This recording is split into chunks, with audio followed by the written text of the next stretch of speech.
Hi అండి. Welcome back to మా channel. నేను మీ రమాదేవిని. ఓం శ్రీ మాత్రే నమః. ఈ రోజు అయితే మీకు మా గ్రామ దేవత అయిన ఊడుగలమ్మ తల్లిని అయితే చూపించేస్తున్నానండి. ఇంకెందుకు ఆలస్యం, మీరు కూడా వచ్చేయండి. ఇక్కడ మా వదిన చూడండి హాయ్ చెప్తుంది, మీరు కూడా హాయ్ చెప్పండి. చూడండి మా అమ్మవారు ఎంత చక్కగా రెడీ అయిపోయిందో, అందంగా స్నానం చేయించుకుంది, శారీ కట్టించుకుంది, అందంగా అలంకరణ చేయించుకుంది అమ్మవారు. అన్ని రకాల నైవేద్యాలు పెట్టామండి అమ్మవారికి. రెండో వారం శ్రావణ శుక్రవారం కదండి, అమ్మవారికి మనమే ఇంటి దగ్గర పూజ చేసుకుని 11 రకాలు 13 రకాలు అనేసి నైవేద్యాలు చేసుకుంటాం. ఆ ఒక్కరోజు మన ఇంటి దగ్గర చేయాలంటే 11 రకాలు కష్టంగా చేసేసుకుంటాం. కానీ అమ్మవారి గుడికి అనేటప్పటికి అందరూ తలా ఒకటి వండుకొస్తే 13 రకాలు. మామూలుగా అయితే ఆషాఢ మాసంలో అమ్మవారికి చీర సారే పెట్టుకెళ్ళాలండి మేము అనుకున్నాము, కానీ కుదరలేదు అప్పుడు అయితే అమ్మవారికి.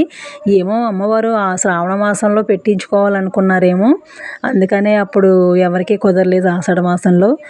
ఇదైతే చీర సారే కాదు కానండి, మామూలుగానే అమ్మవారి గుడికి వెళ్దాం, తల ఒకటి ఏదన్నా వండుకొని పట్టుకెళ్దాం అనుకున్నాం అంతే. అలా అలా ఇన్ని రకాలు అయినాయండి. నిజంగా అనుకోని ఇది అయితే చాలా అంటే చాలా బాగా జరిగింది. మీరు కూడా చూసి మా అమ్మవారిని అయితే ఒక్కసారి దర్శించుకుంటారనేసి నేను ఈ వీడియో పెట్టడం అయితే జరిగిందండి.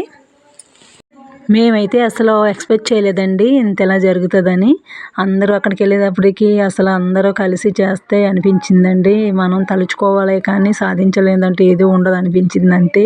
ఆ అమ్మవారు దయ ఉంటే అన్నీ ఉన్నట్లేనండి. మన చాగంటి కోటేశ్వరరావు గారు, గరికపాటి నరసింహమూర్తి గారు ఇదే చెప్తారు కదా, అమ్మ దయ ఉంటే అన్నీ ఉన్నట్లే అని. అలాగా అమ్మ దయ ఉందండి, అందుకని మేము ఇలా చేయగలిగాము. చూడండి మా అమ్మవారు ఎంత చూడముచ్చటగా ఉన్నారో, చూస్తుంటే మాకే అసలు కళ్ళు చెదిరిపోయినాయి.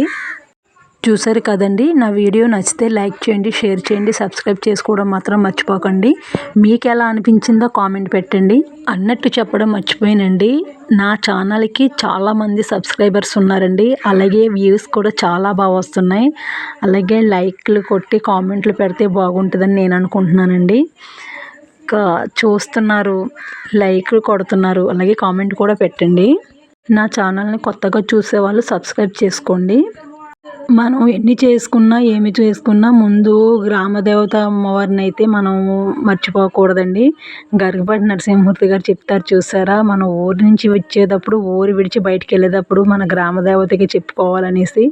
అలాగ అమ్మవారిని అయితే మర్చిపోకూడదండి. ఓం శ్రీ మాత్రే నమః.